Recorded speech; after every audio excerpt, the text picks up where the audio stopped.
Coming up, thoughts on a lot of different things. The Heisman, the NBA in-season tournament, and then we got bowl season coming up. And Florida State getting left out. The Michael Welch Podcast. Hold on to your seat cheeks. All my blessings, all my blessings, all my blessings, all my blessings, all my blessings, all my blessings, all my blessings, all my blessings. I need my blessings every penny, daily counting every single one, I'm seeing plenty. Level up and watch that beat it turn into a Bentley. See I'm stunning something, all I'm thinking, please don't tell me. Got myself some brand new headphones, but man, I gotta get used to them. Feels like I got my ears in cup holders here. All right, so Jayden Daniels won the Heisman Trophy. I wrote back in 2020 when I'd first started my blog that it would be exciting to see Jayden Daniels and Jayden Slovic, who was on USC at the time, battle it out for the Heisman Trophy in 2021 and bring the Pac-12 to relevance again. Of course, that did not happen the following year or the next year, and both guys switched teams at least once. I think Slovic transferred multiple times, if I'm not mistaken. And Jayden Daniels, of course, did not make it through Arizona State and the turnover there with Herm Edwards and multiple problems. They probably have a better staff in place there now. But even as a true freshman in the virus year, he showed a lot of potential. Of course, his arm had to improve. Even last year at LSU, it wasn't a sure thing that he was just going to settle in as a great quarterback and not just a guy that can move around pretty well outside of the pocket when necessary. He had to really step up. But he passed for 2,900 yards his first season, 17 touchdowns, 2 picks, 60% completion was not fantastic. He recorded 10-plus carries or scrambles in at least 8 games for 355 yards and 3 touchdowns in a big upset win over Oregon several years back. And that kind of showed some potential for him. His highlight reel at Arizona State, although the wins didn't necessarily come, showed great potential. And last year, he showed a little bit as well, but his completion percentage has continued to go up from 60% to 58 to 65 to 68 to 72 this past year. 3,800 yards, 40 touchdowns, 4 picks. ESPN also put up the stat in passes 20-plus yards downfield. He had a 67% completion percentage, 22 touchdowns and 0 picks, and 25.3 yards per attempt, 20-plus yards downfield. All of those first in the country. So even though his team lost several games, and the Heisman's usually given to a player that is on one of the best teams in the country, he still, I think, in my opinion, deserved that particular honor. He also added another 1,100 yards on the ground and 10 touchdowns for 50 total and almost 5,000 yards of total offense. Now, Penix, of course, came second. There can certainly be an argument made for him. He had his struggles as well. Of course, they beat Arizona State. That's the most glaring game. It was 15-7, and it was a pick 6 that helped make a difference in that game by the defense of Washington. So he certainly had his issues as well. And then Bo Nix, of course, coming up third, him losing twice to Michael Penix, and that Washington Huskies team did not help his stake at all. But they were not too far behind Penix at 2 and Bo Nix at 3.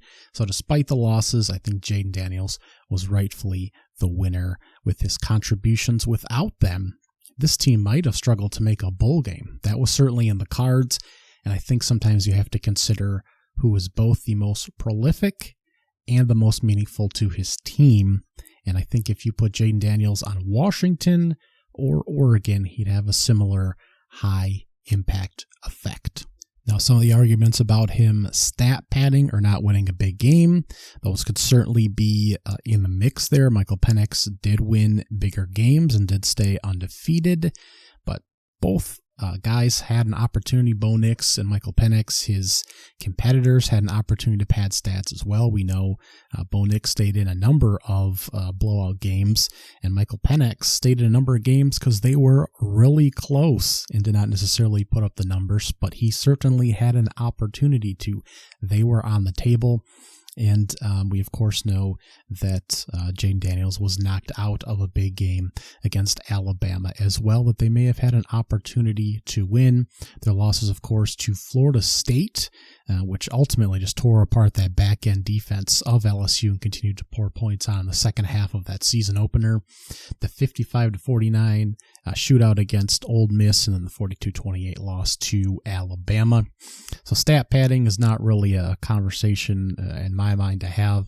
And as far as not lugging a big loss, a big win, I should say, they did come from behind and beat Missouri. They did beat Texas A&M, which I guess doesn't count for a whole lot anymore. And they were in the mix in a couple of these games. And again, his numbers for big explosive plays and really being the catalyst for this offense was very important. I think the bowl game against Wisconsin is going to be very telling. The backup quarterback, Mutzberger, I believe his name is, something with an M and a burger, I believe. It will be very telling to see what he's able to do with the offense. There'll be opt-outs and stuff like that. We'll get to that. But it'll be interesting. I don't know that Wisconsin's going to be that much different than LSU without Jayden Daniels at the quarterback position.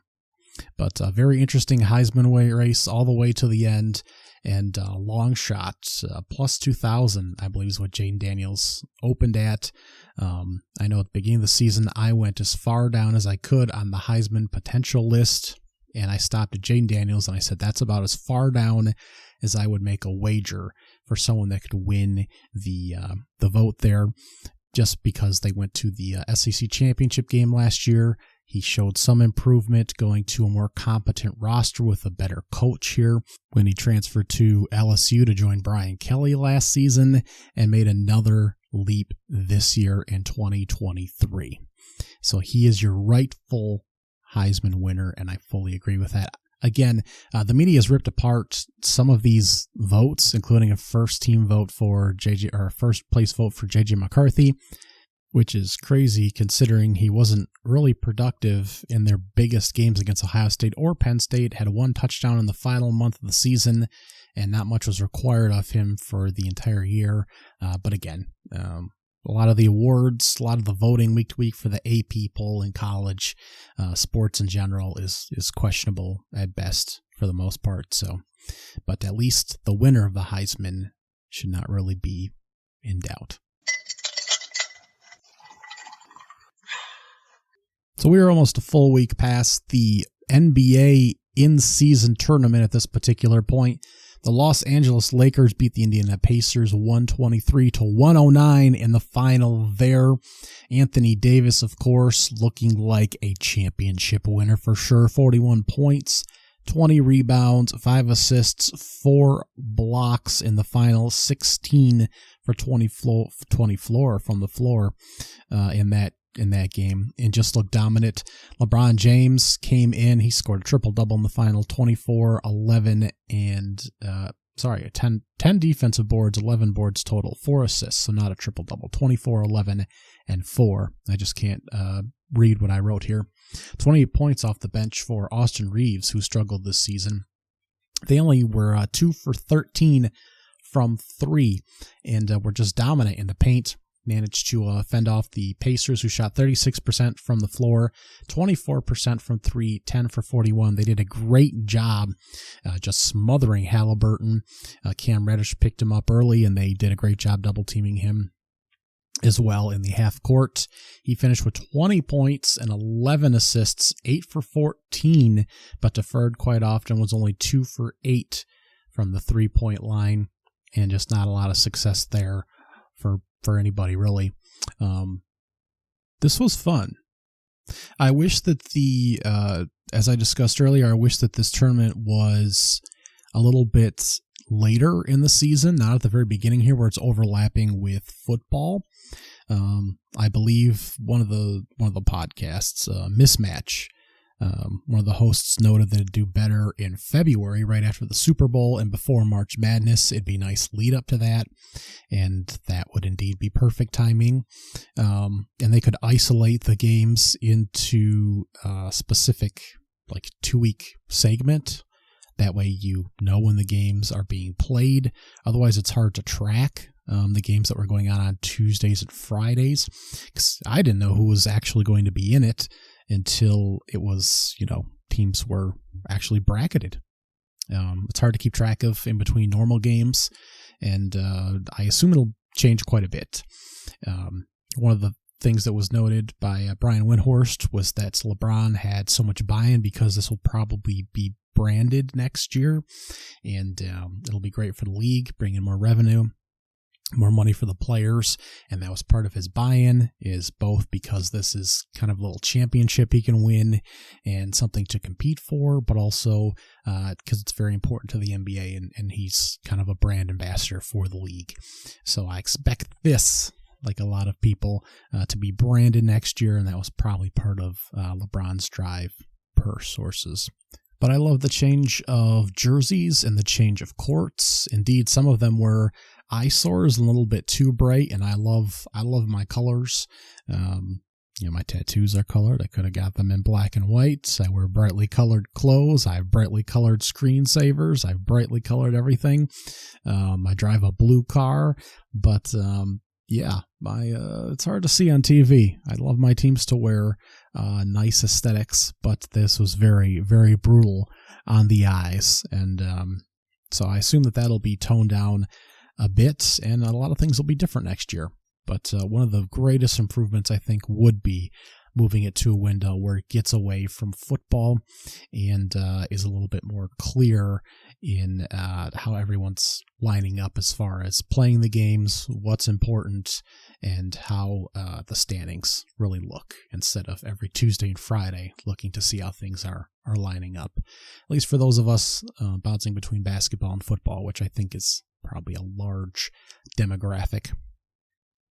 But the players seem to enjoy it. Once we got into the Vegas area, the Indiana Pacers were, of course, the big news. Halliburton had a couple really great games, and it's good to see him. The Pacers had one nationally broadcast game on this season, so to get him in, I believe, 3 games here for the in-season tournament was pretty fantastic. I've only caught a couple portions of Pacers games so far, so to be able to watch these for the in-season tournament were pretty fantastic. And really what the Pacers have going there is pretty impressive. Trading last season for Buddy Hield and Halliburton, and then bringing in Obi Toppin in the offseason, the cast-off from the Knicks, former lottery pick, signing Bruce Brown off of the Nuggets, and then keeping Miles Turner, who was a trade piece, who they ended up re-signing last season as well. That's their starting 5. It could have been a much, much different look if they didn't trade Sabonis, if they decided to move Turner, if they didn't bring in Obi and Brown. This could have been a completely different looking team. TJ McConnell has done a great job for them. Not a great shooter, but one of those do-everything guys, setting up plays, difficult to deal with on defense. And this has just been a great team and a fun team to watch. And hopefully they'll be in at least the play-in. The playoffs would be fun as well. And we got several great matches out of it as well. The Lakers played a great game against the Suns in one of the quarterfinal games, close to a triple-double for LeBron James in that one, where they ended up pulling it away. The Bucks did knock out the Knicks before falling to the Pacers in the semifinal round, where Halliburton had 27 points, 15 assists, and 7 rebounds. And of course, the Lakers pummeled the Pelicans 133-89. That was very disappointing game, not worth watching at all in the second half. But yeah, maybe we'll get more buy-in in future years. But LeBron and Davis were motivated, and it's drawn comparisons to the bubble ball championship of 2020. And it was just a very interesting and fun experience for LeBron, who's kind of on his last legs here. Of course, he saw his son, USC, perform his first game against Long Beach State this past weekend. Upset loss for them there, but he got to see that, and you just kind of have to appreciate LeBron James at this point in his career, and also a new point in the NBA moving forward, and something very exciting here in the in-season tournament. So looking forward to changes to that in the future, and the fun it'll bring in early season NBA basketball.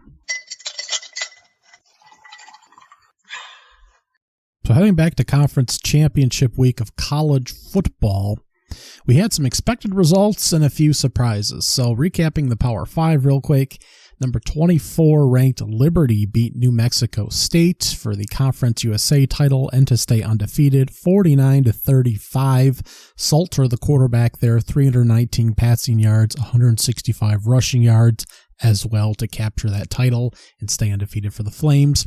We had Tulane getting upset by SMU in the American Conference Championship, 26-14, as SMU's defense just stifles out the Green Wave, and that is a bit of surprise. No conference title for Tulane or UTSA, who fell at Tulane on the road there in the game prior. So SMU at 11-2 and 8-0 in the American finishes with a conference title there.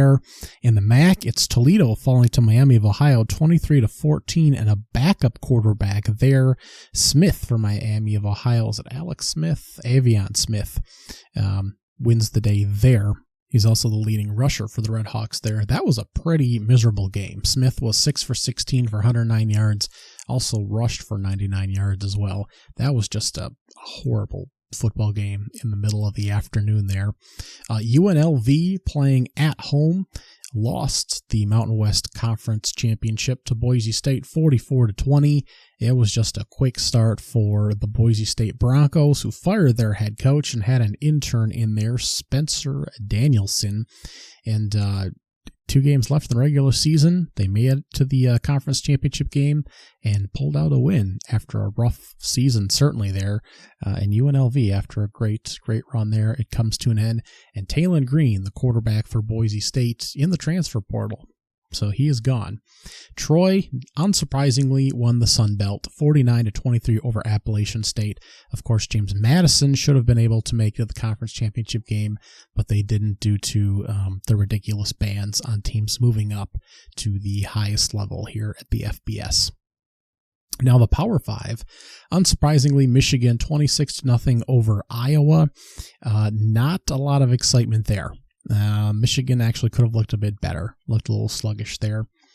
Florida State won 16-6, of course. We all know that, over Louisville, and the defense got 7 sacks there on the Cards in order to get that win. Just a great job by that defense. 14 tackles for losses and 10 accredited passes deflected. All defense. Offense didn't do much of anything. Brock Glenn was 8 for 21 for 55 yards, the third-string quarterback for the Florida State Seminoles, and 160 yards on the ground. Jake Plummer couldn't get anything going for the Cards, just swarmed by that great defensive line of Florida State that we know was the best unit on the field, quite frankly. Louisville's been coached up well all season there, but Florida State has got some talent, and we'll touch on them in just a moment. Texas slams Oklahoma State 49-21. That was an easy cover. Quentin Ewers 452 yards passing and 4 touchdowns. I believe they set some records for offense in that game, if I'm not mistaken. Altogether, the Longhorns put up 662 yards of offense. They were 10 for 16 on third down, and they just absolutely outclassed the Cowboys. They were up 21-7 in the first frame. They were up 35-14 at the half.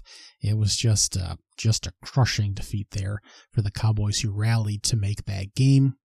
Next up, we had, what was the least surprising result? I guess we got a couple shockers after that, we should say. Besides Florida State going undefeated and awaiting their result, we had Washington polishing off Oregon to make a clean cut into the playoffs, 34-31. Of course, Oregon was such a heavy favorite in that game, over a touchdown.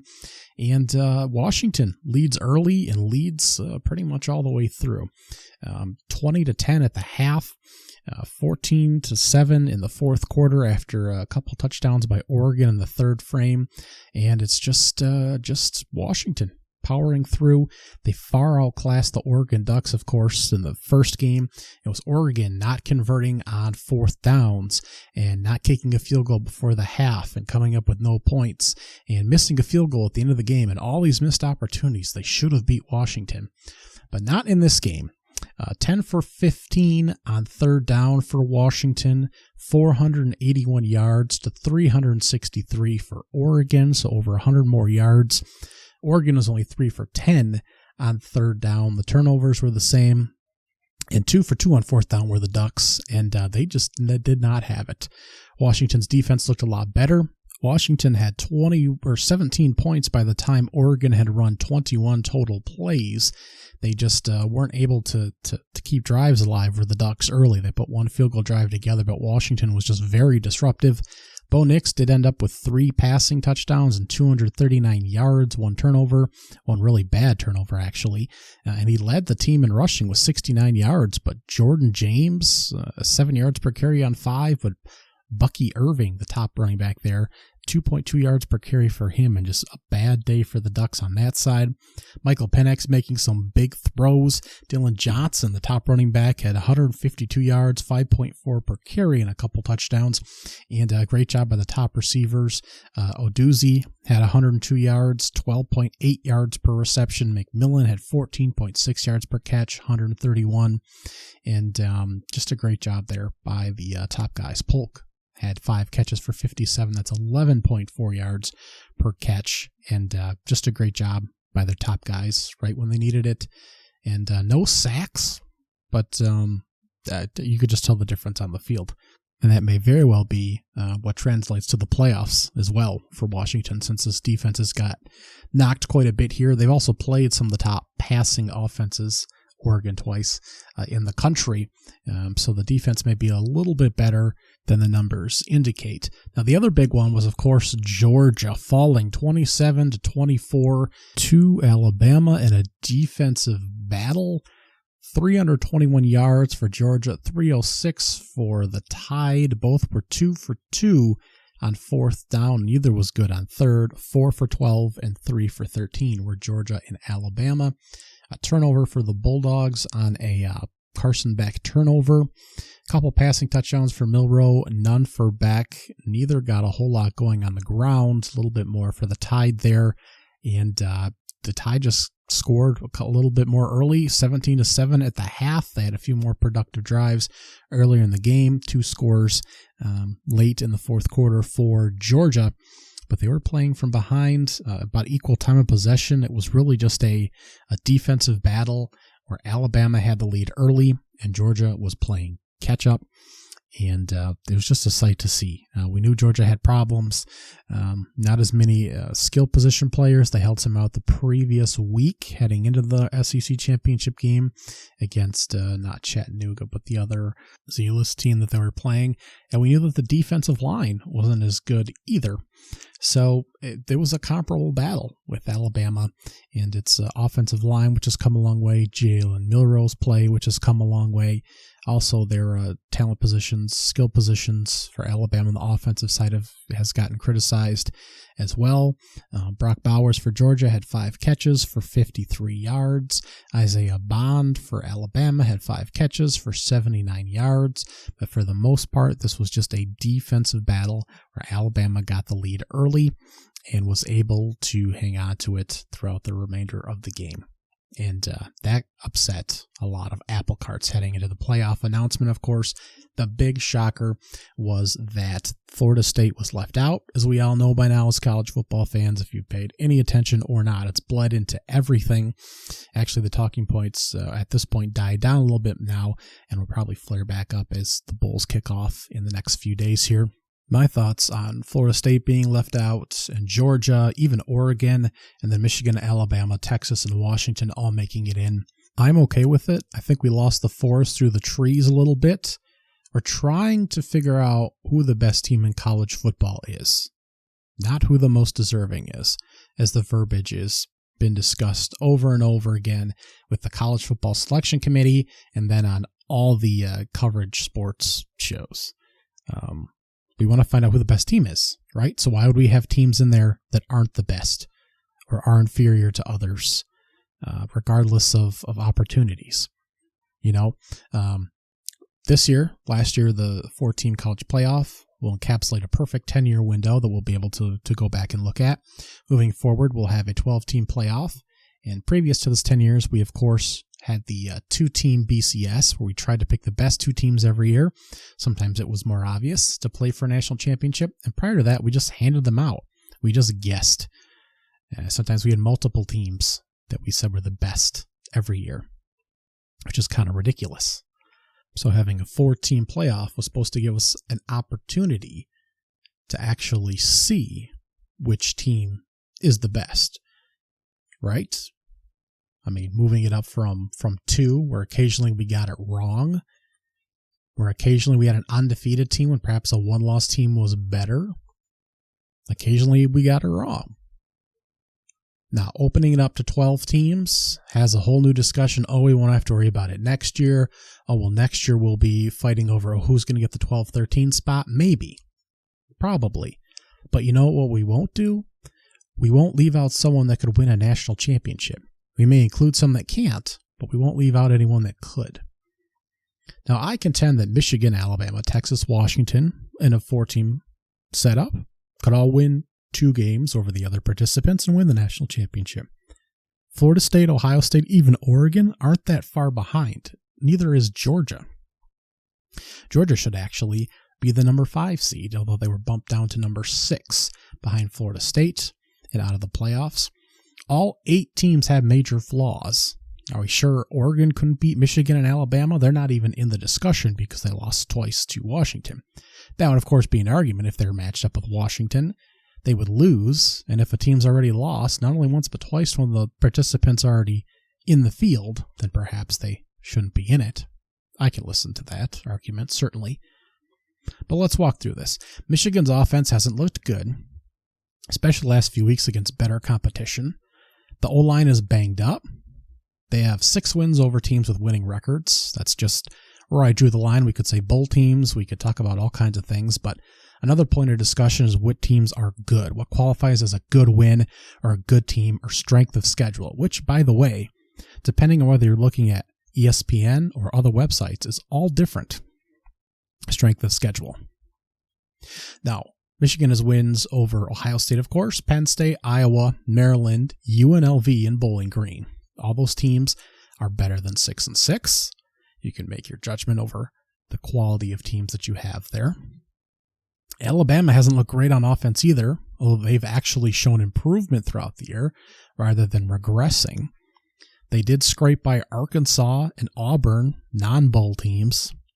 They've got 6 wins over teams with winning records as well. Georgia, Tennessee, Ole Miss, LSU, Texas A&M, and Kentucky. Texas has secondary questions. They scraped by Houston and TCU, who aren't bowl teams, although they did have a backup quarterback in for several games. Their starting running back is out. Xavier Worthy was hurt in the Big 12 Conference Championship game. That could be a serious problem. They've also got 6 wins over winning teams. Alabama, Oklahoma State, Kansas, Iowa State, and Wyoming. So again, an argument could be made. They've already beat one team in the field. How would a rematch go? And the argument on the other side is, well, Alabama's much different than they were earlier in the season. Washington has been in 9 straight games decided by 10 points or less, and I believe 7 of those were actually by single digits, including Arizona State, Washington State, and Stanford, who are not bowl teams. They did beat Oregon twice, though. Oregon State, Arizona, Utah, USC, and Boise State, who won the Mountain West. That's 7 wins over winning teams. So that's got to count for something, right? But how good is that defense really? Georgia's biggest issue is that it lost the SEC championship.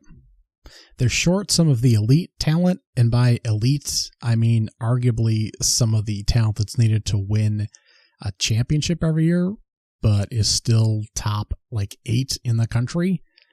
On the defensive line and skill positions, they're lacking what they had last year, which was the number 1 team in the country. Yet there isn't more fist pounding that they should be in the championship game when trying to determine the best team in college football. It's pounding on the table for Florida State. Now, they played Georgia Tech and Auburn to 1-possession games. South Carolina, Vanderbilt, Florida, Missouri were within 2 scores. Their other 6 games were all blowouts, but 5 of the 6 2-score games were against teams that finished 6-6 or worse. 4 wins over winning teams, is what they have on the books here. Missouri, Ole Miss, Tennessee, Kentucky. So fewer than anyone, but they blew the doors off 3 of the good teams and played or slept walk against some of the weaker opponents. So that's what you'd presume happened. Now, Florida State's defense actually turned out much better than I thought in the metrics. They gave up 12 points per game, down from 18 points per game in the second half of the season after the Duke game. The secondary was originally questionable, but again, the only top 50 passing offense they played with a healthy quarterback was LSU in the opener. They looked bad in every road game. Boston College and Clemson were one-score wins. Pitt was sloppy, and we know about no Jordan Travis in the Florida and Louisville games. Wake Forest was the only blowout, so they got that one, I guess. 5 wins over winning teams: LSU, Louisville, Clemson, Miami, and Duke. Now, Oregon still has great offensive and defensive metrics, just 2 field goal losses to Washington. But those 2 losses mean they only have 3 wins over teams with winning records on the rest of their schedule. I didn't even put them down. So there's that. I believe it's USC, Utah, and Oregon State. Yeah, I believe those are the 3 off the top of my head. And Ohio State's greatest flaw is that it just didn't beat Michigan. They have 5 wins over winning teams: Notre Dame, Penn State, Maryland, Wisconsin, and Western Kentucky. But defense is good. Offense is good. It wasn't healthy for most of the year. Quarterback spot is the most questionable area, but they've been healthy for a good part of the season and managed to beat Michigan in what was a relatively close game. A couple bad turnovers determined it. If they'd made it into the playoffs, much like they managed to sneak in last year, could they win the whole thing? Yeah, I think so. So really, to me, it isn't just that Florida State got screwed out of the playoffs. It's that realistically, we're trying to find a national champion, and we actually had this year, I think, 8 teams that could have won it. Michigan, Alabama, Texas, Washington, Georgia, Florida State, Ohio State, and Oregon, that when put into a group of 4 of any other combination of the others, could have won 2 games against them and won the national championship. I believe that was on the table, including a possible Oregon-Washington round 3, including an Ohio State-Michigan round 2, and a possible Alabama-Texas round 2 that we might very well get. That's on the table. Or a Georgia-Alabama round 2 if we would have gotten that. So at least one of the possible combinations is on the table for a rematch. So I don't think it should be looked at as Florida State was screwed. I never had them in my top 4 power rank the entire season, even with a healthy Jordan Travis. Without a healthy Jordan Travis, I think you had to take that into consideration. I just wish the playoff committee had said that. We are looking for a national champion. It is not that difficult to see, not that difficult to process. That's what we want, right? To find the best team in college football at the end of the year. Yes, the games have to matter. Yes, you want them to have some weight at the end of the year to make teams feel like they've accomplished something, that they've earned the right to do something, but also you're not the best team. I think the committee did it right. Those are the 4 teams that should be in it, and I think the 4 teams that were left out should be just where they are. The 12-team playoff came a year too late for what would have been an excellent bracket, but it just wasn't meant to be. Not yet. Bowl games will obviously be running for the next month or so, but the brackets for bowl pick'ems and selections are open now. So let's run through your bowl TV watch guide, because they start this Saturday the 16th as we transition to a full slate of college basketball highlighted by Arizona and Purdue in the afternoon. But for bowl games, we do have an 11 a.m. the Myrtle Beach Bowl. Georgia Southern is 6-6, and they're playing 9-3 Miami of Ohio of the MAC conference there on ESPN and ESPN Plus. Georgia Southern's 3.5-point favorites with a 48.5-point over-under here. Good passing quarterback here in Davis Brin for Georgia Southern. 22 touchdowns and 16 picks, 3,400 yards on the season. Miami of Ohio, of course, had a great record this year in the MAC conference. However, they have several guys in the transfer portal, including stud quarterback Curtis Rourke and I believe some running backs as well. So it may be a struggle for them to come out ahead in this particular ball game. They have a decent defense, but Georgia Southern, as far as I know, doesn't have any major pieces in the transfer portal or anything like that. So this could be a difficult game for them to survive. And perhaps this is time for the PSA as far as bowl games are concerned. Let's keep in mind how weird they are. They are 2 to 4 weeks to 5 weeks after the end of the regular season.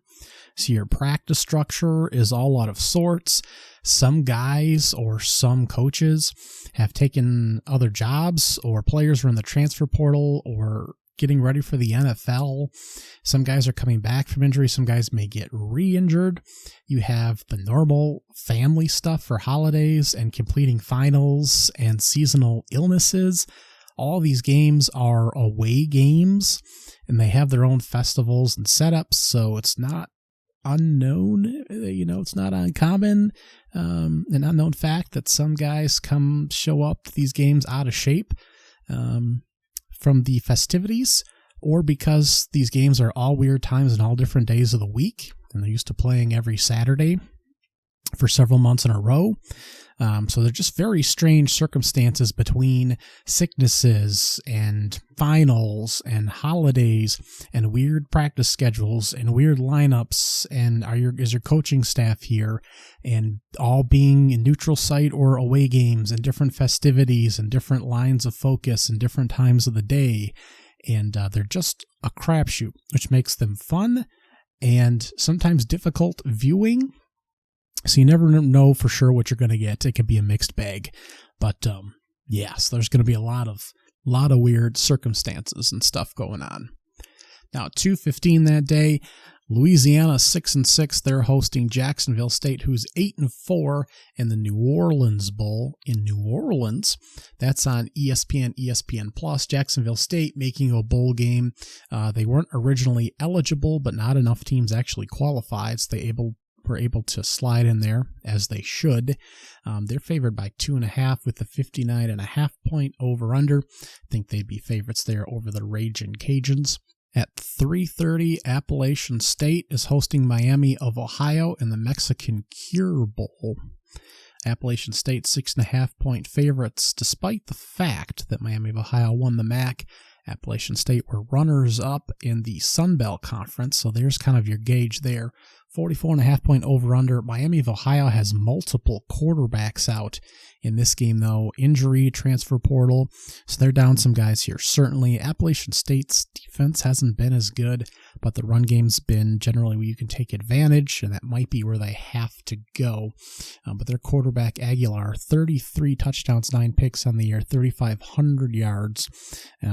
You can see why they are the favorite in that particular game. 5:45, the New Mexico Bowl actually has New Mexico State in it. They're 10-4. They're playing Fresno State, who was 8-4 and kind of fell apart down the stretch of their games there. I think they've got some people out. I could be wrong. 3.5 point favorites are New Mexico State after being runners-up in Conference USA. Jerry Kill will have his squad ready to go there. They do like to run the football.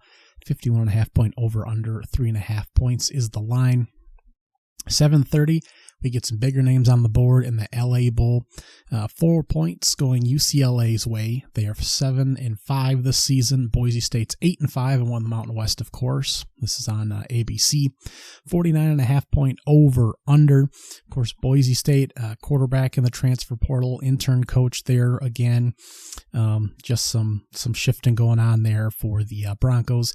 UCLA has Dante Moore in the transfer portal and some guys as well. So shifting going on with both of these rosters. Of course, there's some questionability about whether Chip Kelly would still be there at UCLA as well. I think it's going to be still strong on the defensive side for UCLA. Boise State might struggle to move the ball. I could see why it's 4 points their way. It might be one of those where a decent, at least conference championship winning non-Power 5 team gets matched up against a middle-name Power 5 team and gets a chance for a big win, but can't quite come up with it. And at 9:15, we get the Independence Bowl. Texas Tech is 6-6. They're hosting Cal, who's 6-6. I shouldn't say hosting. It's in Shreveport, Louisiana.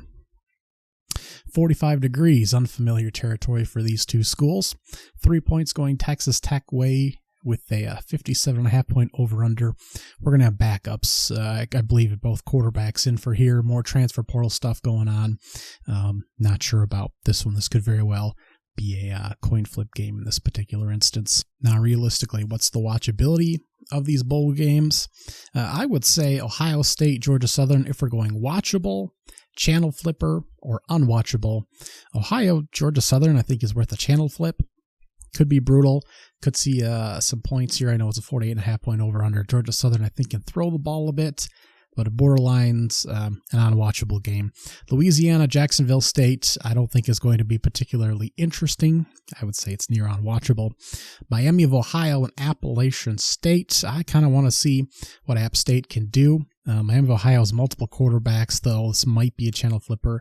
Fresno State, New Mexico State. New Mexico State's had a great year. I believe their top wide receivers transferring out, though, which is a problem. If you're a high performer at a non-Power 5, you're in the transfer portal right now trying to get to a better school. This is a channel flipper for me.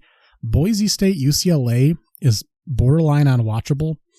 It's a channel flipper for me, just with the guys that are out. And Texas Tech, Cal, couple of 6-6 teams. I guess this will be a channel flipper for me as well, just because it's first day of bowl games, more or less. But if some of the college basketball games end up a little better, some of these will get shoved right off my radar. Monday the 18th, we'll pick up with the 2:30 in the afternoon famous Toastery Bowl. I don't recall that one. In Charlotte, North Carolina. Old Dominion 6-6, Western Kentucky 7-5. This will, of course, be on ESPN. Old Dominion's favored by 2.5, 54.5 point over under. I believe this is because Austin Reed is in question. He said he was going to enter the transfer portal last year and then didn't, and then played in the bowl game. I don't know if that'll happen again, of course. Western Kentucky can certainly operate a good offense when he's in there. Otherwise, maybe it goes Old Dominion's way. But again, this is a 2:30 in the afternoon. It's not like you're going to have an opportunity to watch it unless you have time off from work or able to work from home and have a lull in the day or a lunch break or something. But that is, a game that you have an option to have on in the background of your day if you have that opportunity. Tuesday the 19th. We have a standalone game, and it's a good one, but it's not on until 9 o'clock. Of course, these are Eastern Time, ESPN. UTSA is 8-4, and they're playing 6-6 Marshall in the Frisco Bowl. Actually, it's the Scooters a Coffee Frisco Bowl in Frisco, Texas. The over-under is 52.5. UTSA is 13-point favorites, and it's too bad that they're playing a team of a lower caliber. Quite frankly, speaking of frankly, Frank Harris, the top quarterback here for UTSA, he's had some guys banged up throughout the season. This was supposed to be a top roster. They lost to Tulane and didn't make the American Conference Championship game. They were banged up in the non-conference schedule early, and he missed a few games, but he's got all the passing records for the Roadrunners. He's played like 6 years in college football. I don't think he has any eligibility left. I don't think he's in the transfer portal. I believe he's playing in this game. He had a big standing ovation in the crowd for his home finale, so I believe that's it. And he should be in this game. Marshall, not really a worthy opponent. So if you want to see him fire up one more time, I don't think they have any notable pieces missing, and they'll be heavy favorites late on Tuesday the 19th. This, to me, is a channel flipper. Now, Thursday, we have nothing on Wednesday the 20th. Thursday the 21st, we have another standalone game. 8 o'clock at night. The the roofclaim.com Baco Raton Bowl. I'm going to say that all wrong, but roofclaim.com, don't you forget that. Syracuse is 6-6. South Florida 6-6. We're still on ESPN. Syracuse is favored by 3. It's a 60.5 point over under. These two teams, South Florida, lucky to make a bowl game. Well, Syracuse was as well. They've been banged up all season. South Florida, I'm interested in their quarterback. They did finish in the upper half, actually, of the American Conference, which was certainly weak this year. But their quarterback by the name of Byron Brown, looked interesting at least. 23 touchdowns, 11 picks, 64% completion percentage, 3,000 yards. It didn't always look great, but I think the offensive line really sucked. He had 745 rushing yards and 11 touchdowns on the ground. This was a 2-win team last year that was really bad, and I think there's something there with him. So this isn't going to be an awesome game, channel flipper, if for no other reason than to keep an eye on him, but it might be a gross game as well. Friday the 22nd gives us a 6:30 game. UCF and Georgia Tech, couple of 6 and 6ers there in the Gasparilla Bowl, sponsored by Union Home Mortgage this year. Central Florida's 4.5-point favorite, 64.5-point over-under. Last I checked, Central Florida still had an atrocious defense and a pretty fired-up offense. They had to win a bunch of their last few games to make a bowl game here. 3 of their last 4, including a huge thumping of Oklahoma State, 45-3. So they certainly looked better towards the back end of the year.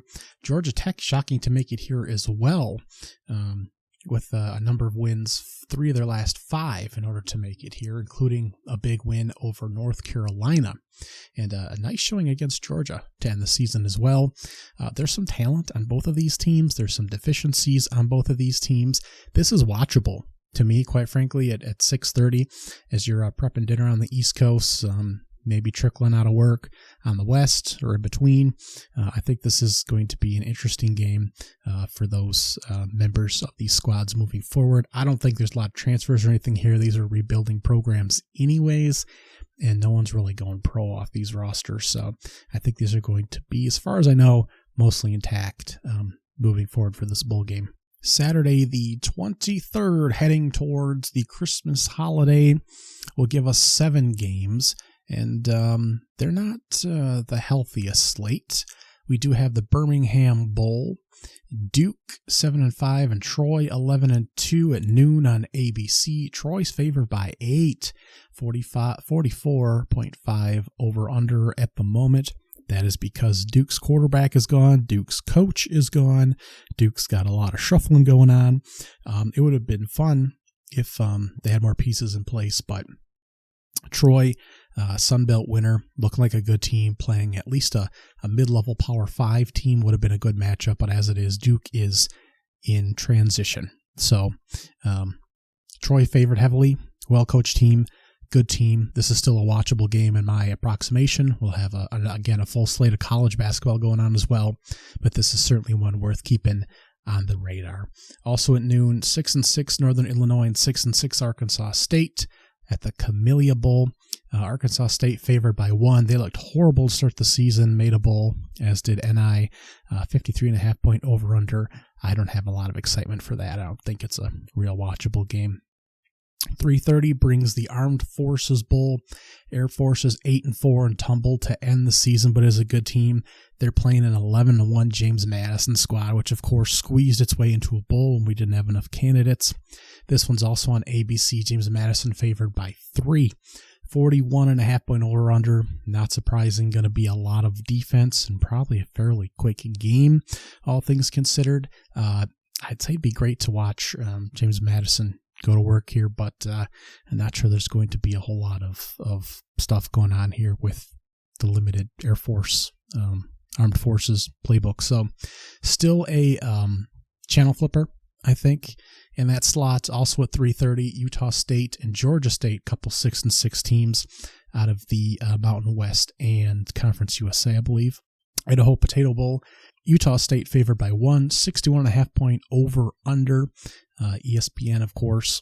Utah State won 3 of its last 4 to become bowl eligible, and Georgia State lost 5 straight to end the season.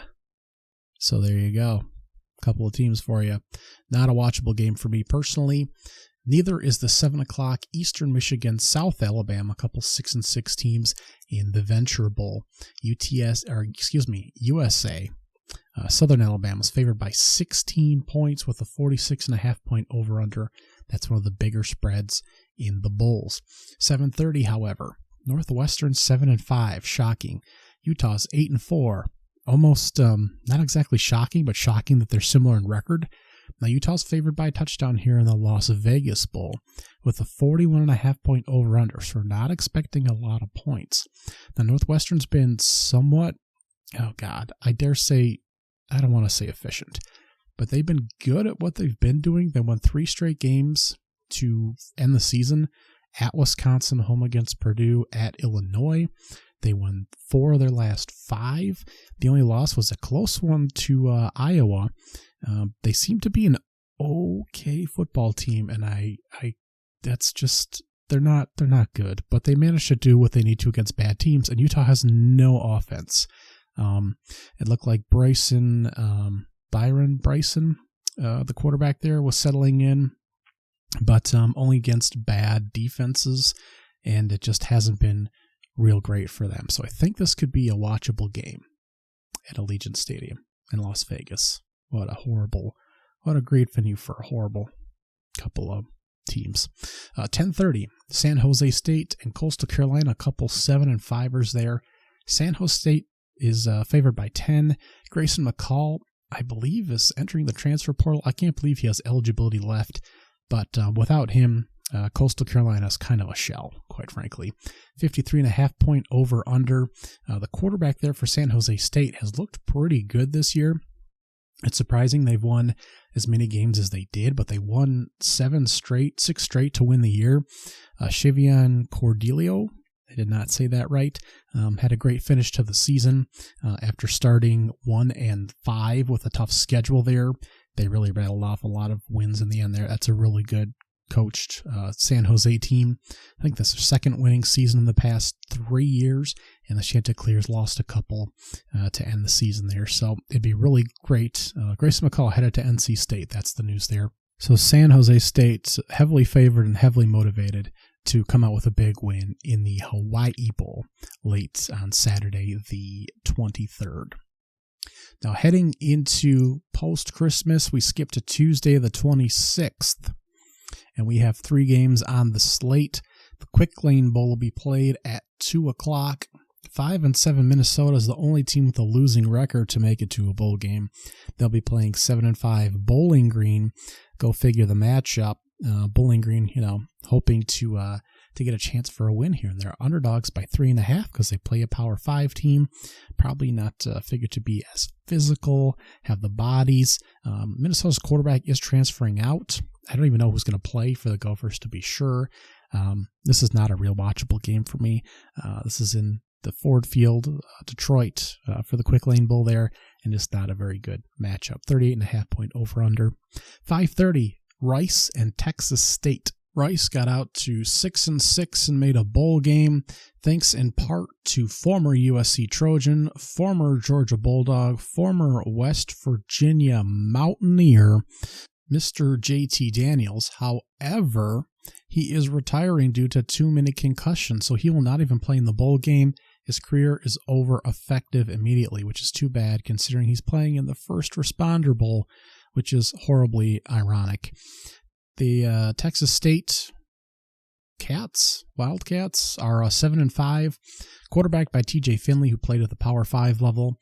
He's been very good for them. They're favored by 4 points with a 60.5-point over-under there in Dallas, and clearly the favorites. I'd expect them to hit that. 9 o'clock, the Guaranteed Rate Bowl should be interesting.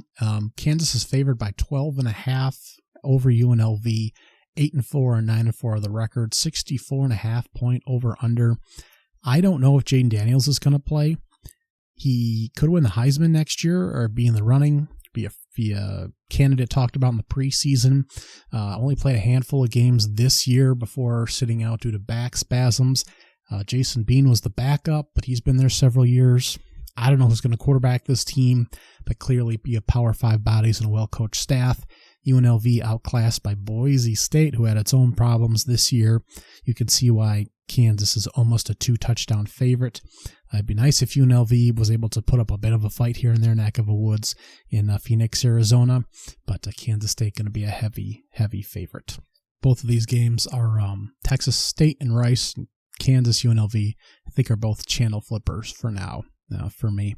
Wednesday, December 27th, we get a little juicier. 4 games on the slate. Tulane, 11-2, playing Virginia Tech, who's a crappy 6-6. Quite frankly, it's too bad Tulane couldn't get a better draw. However, they have been poking around, barely getting by some crappy American Conference teams, so they're not a sure thing to win this. In fact, they're 8-point underdogs with a 46.5 point over-under. I'm not sure if there are guys sitting out of this. I don't have information on this, but there's no faith in Tulane, that's for sure. 2 o'clock in the afternoon, ESPN. Presumably everyone's back to work by then, so I'm not sure if everyone will get a chance to keep an eye on this one.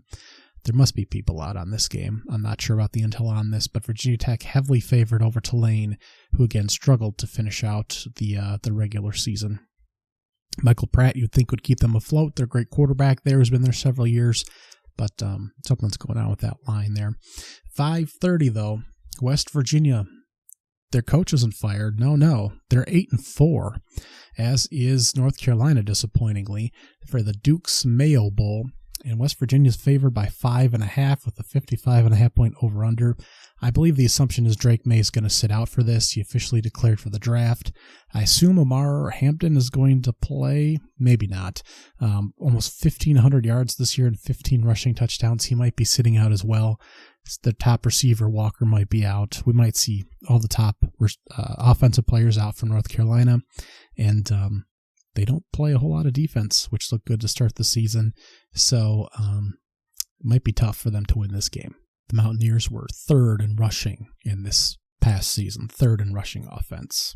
Over 31 rushing touchdowns and 28 rushing yards on the season for 5 yards, over 5 yards per carry. 8 o'clock, the Holiday Bowl. Louisville's 10-3, USC 7-5, 8 o'clock on Fox. Now Louisville's favored by 7.5, 57.5 point over-under. Another game sour because Caleb Williams will be out, presumably a few other bodies. Terribly disappointing. I'm not even entirely certain who the backup is. Another top prospect, I would hope. So this game could be a bit of a drag. I mean, quite frankly, we know no Caleb Williams and no gas for USC. So this game might be a channel flipper. West Virginia, North Carolina would be a channel flipper. And Tulane, Virginia Tech, quite frankly, might be a channel flipper as well. There's no must-watch games in this other than the 9 o'clock. Now, Oklahoma State's 9-4, Texas A&M 7-5, ESPN, the Texas Bowl. And Texas A&M favored by 3, 53.5 point over-under. We got coaching changes here at Texas A&M. Not even sure who's going to pilot at quarterback. We got a few transfers, but there's still talent there for Texas A&M. We're going to see next season. There's been talent. I think Gordon is still going to run for Oklahoma State. Presley, the top receiver, Bowman at quarterback, some of the defensive guys. I think we're still in good shape for the most part for the changes and the things that have gone on here. Guys that could turn pro. I think we're still going to see a lot of bodies in this game. I think it's still going to be a good game. And moving forward, I think both these teams project to be in good shape. So we may actually get a preview here, even if guys do sit out, of people that have potential to be impact players for next season. So Texas A&M, Oklahoma State, 9 o'clock on the 27th. Watchable game. The 28th, Thursday, brings us a nice 4-pack of games that may or may not be interesting. 11 a.m. is the start time, though, Eastern time, for the Wasabi Fenway Bowl. 24th ranked SMU is 11-2, won the American Conference out of kind of nowhere, and they're playing Boston College, who is 6-6. They're favored by double digits. The defense is good. The offense is running pretty well. Avery Johnson, the backup quarterback, will be piloting since the starting quarterback, Preston Stone, busted up his leg pretty bad. Boston College lucky to limp into a game, so we get a high-profile non-Power 5 team versus a not very good Power 5 squad here. 50.5 point over-under here. SMU might just run them right over. This might be a channel flipper game until it gets out of hand, but SMU should have this right in hand. 2:15 has Miami at 7-5 and Rutgers at 6-6 in the Bad Boy Mowers Pinstripe Bowl. Miami favored by a point, despite the fact that their quarterback is gone. Mr. Van Dyke has already transferred out to Wisconsin, which will be an interesting landing spot for him. 41.5 point over under. We're expecting defense here. The freshman Emory Williams, I assume, will be quarterback for Miami. I also think they might bring a new transfer in, so not sure that he's necessarily going to be the future there. But yeah, we'll get some defense here. This to me is not going to be. This might be an unwatchable game. Not going to be a whole lot going on here, in my estimation. 5:45 we'll have number 25 Kansas State at 8-4 and number 18 NC State at 9-3. In the Pop-Tarts Bowl, we're supposed to have an edible mascot for this game in Orlando. 47.5 point over under. 3-point line. This would be a little bit more exciting. Will Howard is already transferring out for Kansas State. Chishan Ward, the top running back, is going to be out. A couple of top guys in the secondary, Will Lee and Kobe Savage as well. So lots of pieces for Kansas State are gone. They could really take a step back next year. The freshman quarterback, though, Avery Johnson, I assume will be starting. And he looked like a lot of fun in the games that he played in. The ability to certainly scramble around, so that could be interesting. NC State thrived on their defense, obviously. MJ Morris redshirted and then transferred. So he played the 4 games that he could without burning his redshirt and then left.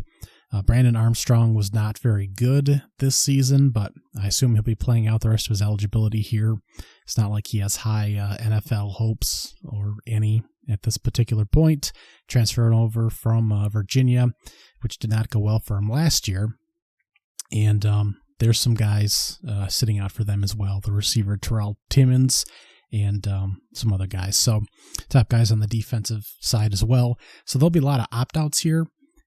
These are still 2 well-coached teams, and we could have at least an interesting quarterback on Kansas State side. Still a channel flipper to me, and it might be interesting just to see what the setup is for the Pop-Tart Bowl with the supposedly edible mascot at the end. 9:15, a little more interesting, the Alamo Bowl.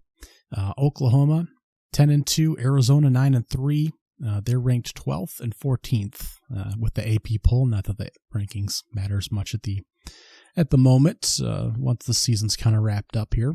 But Arizona is a 3-point favorite, 62.5 point over under.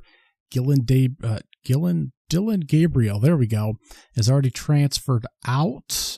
It was kind of a well-known thing. He'd be moving on to Oregon. At least that was a possibility. Of course, sitting in the wings there was a freshman they're all very excited about, and I'm not talking about John David Booty. I'm talking about Jackson Arnold, who looked good in his appearances last year. So we should get to see him in this game, as well as Noah Fifta again, who took over the redshirt freshman for Arizona. So we should get to see 2 great young quarterbacks moving into next season playing in this game here. I'm not sure if McMillan, the top receiver for Arizona, will be playing. He'll definitely be in the NFL, as well as their secondary guy, Jacob Cowing. Those 2 might play, might not. But still, we're going to see 2 young quarterbacks, 2 young teams still on the rise. I know it's strange to say that about Oklahoma, but still with the newer staff in place there. And Oklahoma obviously moving to the SEC next season. Arizona moving to, whatever conference they're moving to now with all the changes and shifting and realignment. But this will be one of the best bowl games, quite frankly, even with a few guys moving on to the NFL and a few transfers. We still get 2 high-powered teams here. This is one of the top watches. Unfortunately, it's at 9:15 on a Thursday, December 28th, but this is going to be one of the top bowl games on the slate. Friday the 29th is another quartet. Starting at noon, we get Kentucky, who finished 7-5, and Clemson, who finished 8-4, and 22nd in the top 25. In the Tax Slayer Gator Bowl, Clemson favored by 4 points with a 46.5 over-under. Not a lot of offense expected in this one. Let's not forget Clemson, now for the second time in 3 years, did not make the ACC championship game, nowhere near the playoffs. You have to wonder, what kind of changes Debo's going to make here. Is he finally going to use the transfer portal? Is that going to make a big difference for them? They won 4 straight to finish the season over Notre Dame, Georgia Tech, North Carolina, and South Carolina. So not, kind of so-so there.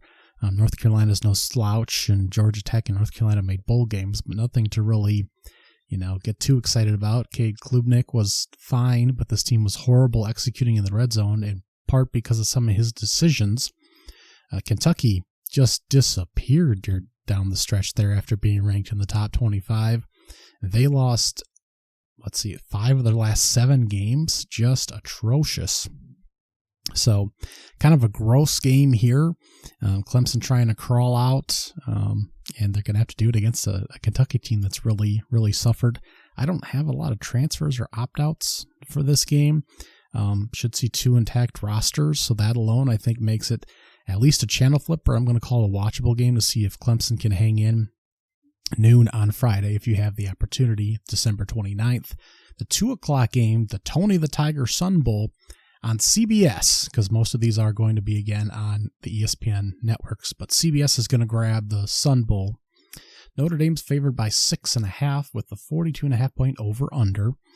The Notre Dame Irish finished 16th in the AP poll. They're 9-3. Oregon State 8-4 and ranked 19th. But we got a whole bunch of guys sitting out for this game. Of course, Oregon State's going through staffing changes. Top 2 quarterbacks are out. Childs, I believe it's pronounced, is already committed to Michigan State. DJ Ungale in the transfer portal. Number of guys in question there. Notre Dame's Sam Hartman and some of the offensive linemen already opted out of the game. A dozen guys in the transfer portal. Some of them being key contributors. Rico Flores, Holden Stays. So there's a bunch of guys that are going to be out for this game. You're going to see the numbers next to the name and think, wow, a nice ranked bowl matchup in the middle of the afternoon. Maybe I can get some eyes on it, and you might be a little displeased with what you see.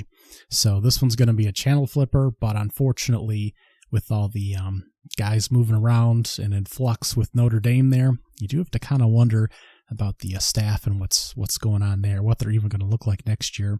I know you can pretty much pencil this Notre Dame team in for 8+ wins every year, but I don't know. There's just something weird about the coaching staff here now that Brian Kelly's left, and Oregon State in flux. So not as good a ball game as it looks on paper. 3:30 though, Iowa State managed to make a bowl at 7-5. Memphis at 9-3 fell out of the American Conference race late, but they're playing each other in the AutoZone Liberty Bowl.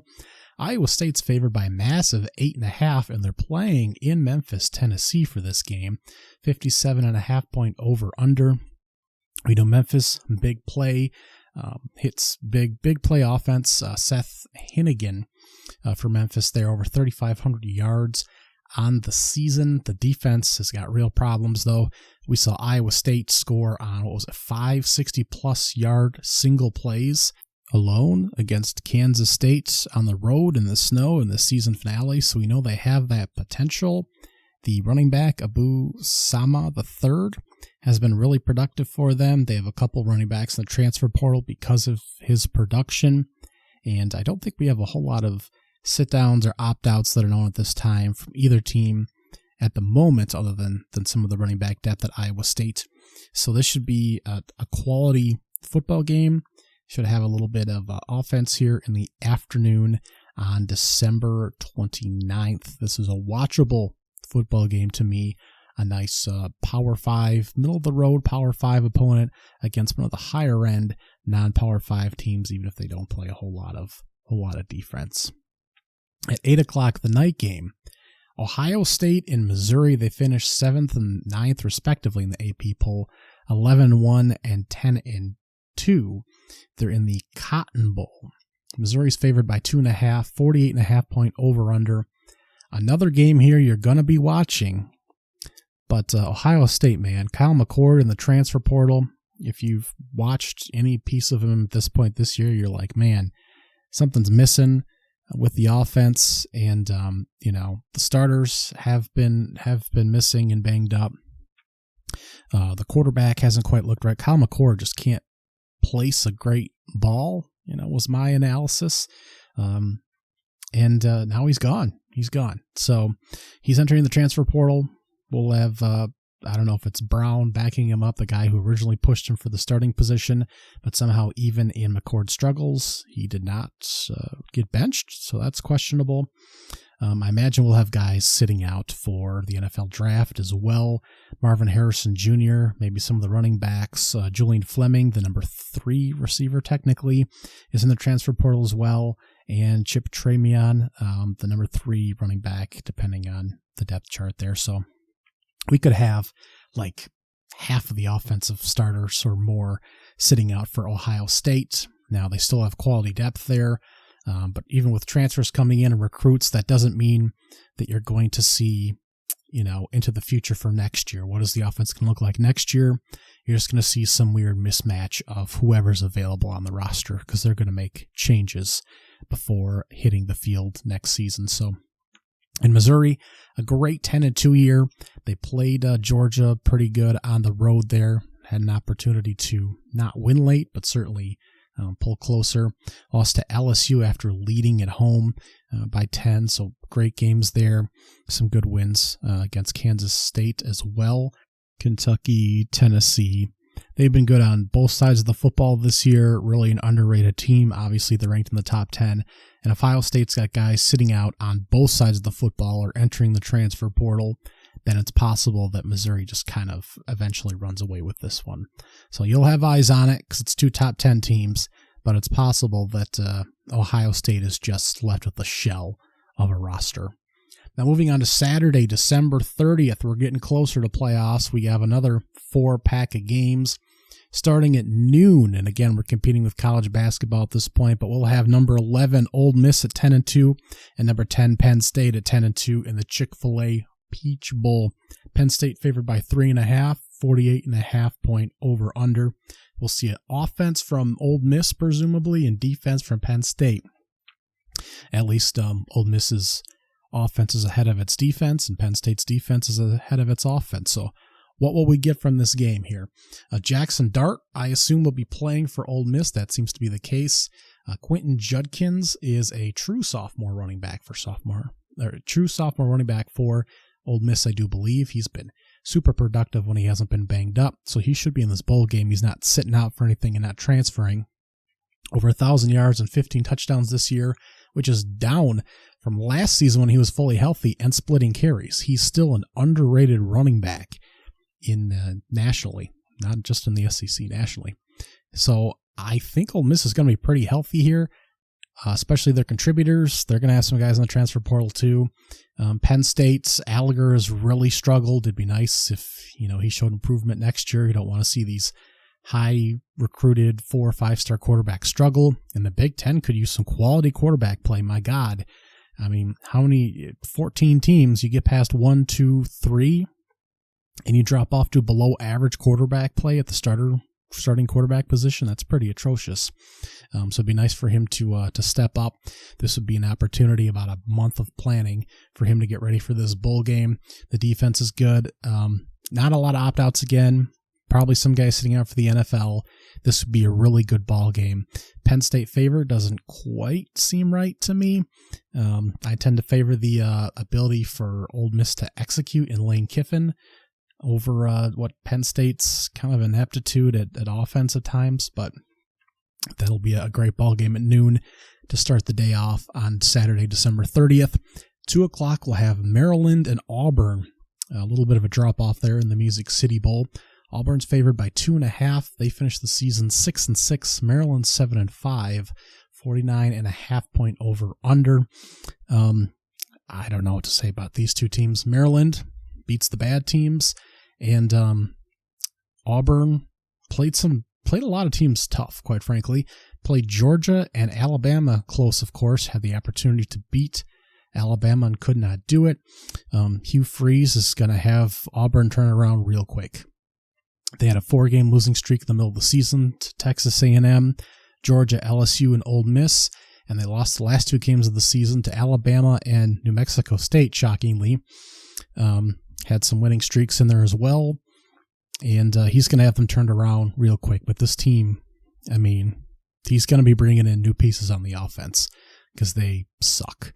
Maryland, on the other hand, I don't know if Tulia Tegaloa is going to be playing at quarterback or not, and that matters very much for this game. They lost 4 in a row in the middle of the season. Altogether, it was 5 of 7 at the end of the season that they lost. And this seems to be a well-coached team that just doesn't have a whole lot of talent, quite frankly. Then at 4 o'clock, we got the big one. Florida State and Georgia in the Orange Bowl on ESPN. Georgia favored by 2 touchdowns, 44.5 point over-under. Look, this game has nothing much to do with talent. It's how motivated are these teams going to be. Florida State obviously has offensive problems. Jordan Travis is out. A couple backups have played. We expect a lot out of the guy that's going to be coming in there, but they have a number of transfers out. I don't know if the motivation is going to be high. The press conferences, both coaches look like they wanted to punch a wall. Neither one wanted to be there. Neither one expected to be in the Orange Bowl and not in the playoffs. Both pretty disappointed. I'm not sure that a month's time is going to change that. Perhaps Norvell rallies his guys and says, let's finish undefeated. I tend to think that's what's going to happen. But I don't know that Keon Coleman is going to want to play in this, or Trey Benson, or some of the guys on that defensive line. If they're playing in the NFL. So I don't really know what that means for this particular game. The backup quarterback, Tate Rodemaker, will be in, and he didn't look very spectacular, quite frankly, in the games that he's played, in my opinion. Georgia's got guys in the transfer portal. They don't care. They didn't even win the SEC title. No national championship, no playoff participation, no SEC championship, nothing spectacular for them. Carson Beck can go to the NFL if he wants. He may or may not play in this game. Who knows, quite frankly, with Georgia's roster. But they're not particularly motivated to play Florida State without a true starting quarterback. So 14 seems high. But depending on how motivated Georgia is, maybe it's not enough. So who really knows? 44.5 point over-under indicates Florida State is not going to score much at all in this game.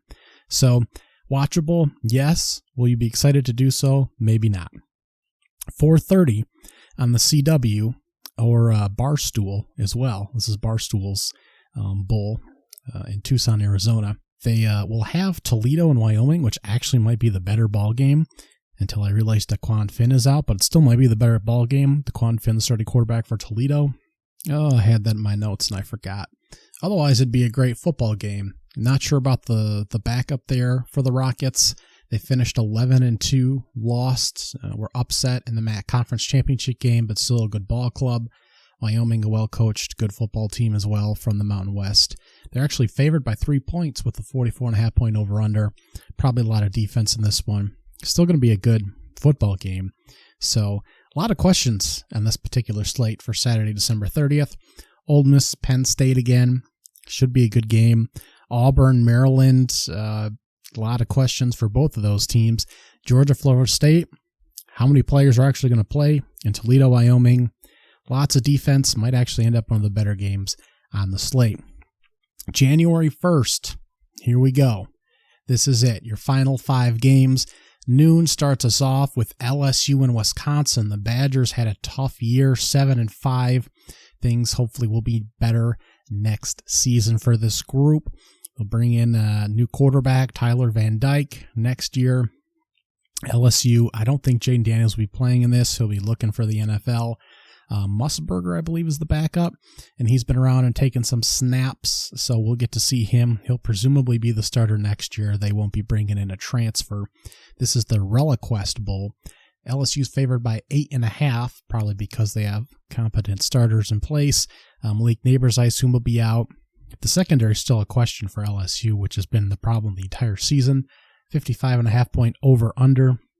I would think Wisconsin, not sure what's going on with the quarterback position or some of the guys that may be out for this one. LSU might have a field day here, quite frankly. But Wisconsin trying to put some points up with whoever will be piloting the offense here.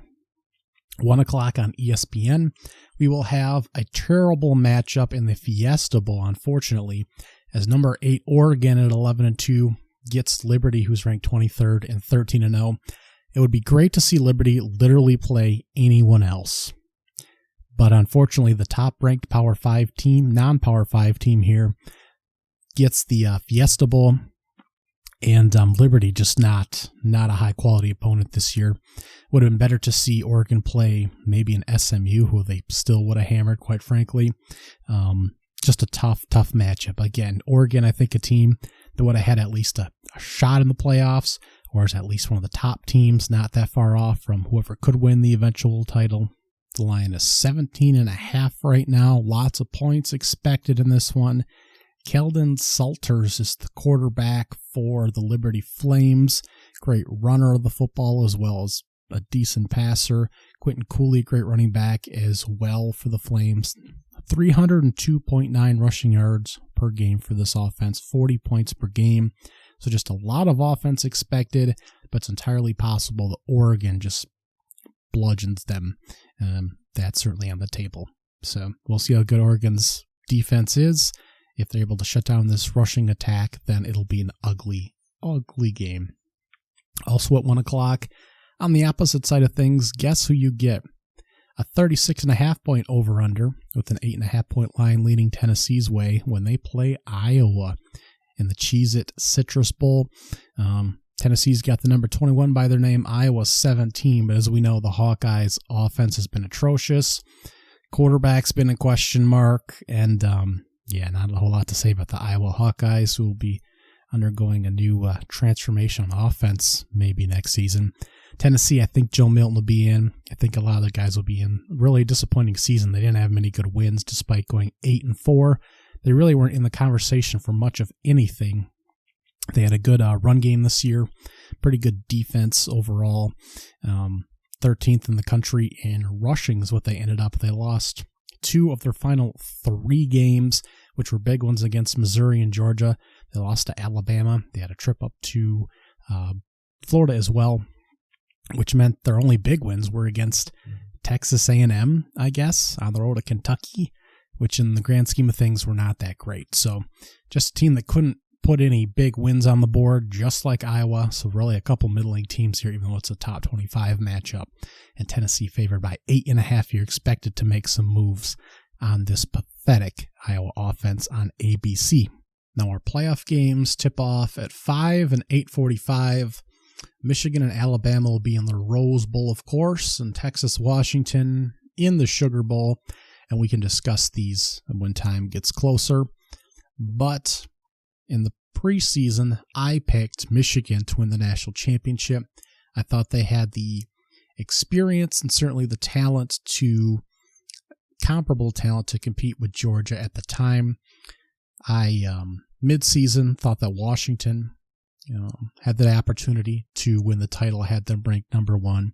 And at this point, I'm kind of wondering and thinking in my mind that we'll get an Alabama and Texas national championship.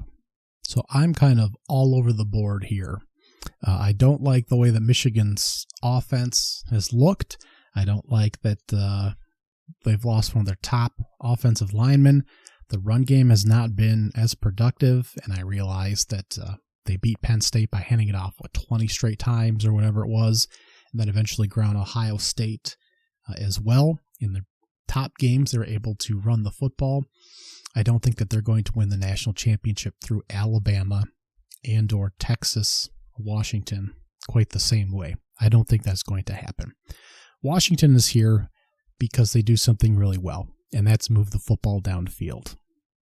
Texas is here because the defensive front will run your ass over, and Quentin Ewers, despite the fact that he sometimes looks aloof or uninterested, or I don't know what the deal is, and sometimes doesn't put up the most interesting stat lines. The point is, he is a high floor, very high ceiling quarterback, and he can certainly win the national championship. And I just have an inkling that Texas might actually win this national championship. Now, Alabama and Michigan, I think the defense for Alabama is very dangerous. I don't know about J.J. McCarthy. I'm leaning Alabama in that particular game. Michigan favored by 1.5, which is a little surprising to me. 45.5 point over under. Texas favored by 4 against Washington. 63.5 point over under. Again, Michael Penix has done a great job of problem solving in these games, even when the defense is questionable or it seems like he's getting a lot of pressure. If his 3 receivers are healthy, which they should be, a month removed from their last game, they're going to be very difficult for anyone to deal with. And you can throw on the back end of Texas. For them to lose, it would take the kind of offense that Washington pilots. So very excited for those games. Of course, New Year's Day, 5 o'clock, starts off the doubleheader of the playoff games. And that's it. We'll have the following Monday, January 8th for the national championship at 7:30 on ESPN. I have no idea why we play our national championship games on a Monday. That seems pretty atrocious. But that is our bowl game overview. I will drop the Pick'em Pool link in the episode description. Just join. Just pick. Let's pick against each other. Let's see how it goes. It's all fun and games, but let's enjoy bowl season. Thanks for tuning in, and I'll talk to you later. All my blessings, all my blessings, all my blessings, all my blessings, all my blessings, all my blessings, all my blessings, all my blessings. I need my blessings every penny. Daily counting every single one, I'm seeing plenty. Level up and watch that beater turn into a Bentley. See I'm stunning, so I'm all I'm thinking, please don't tell me. Oh boy, she was seeing you.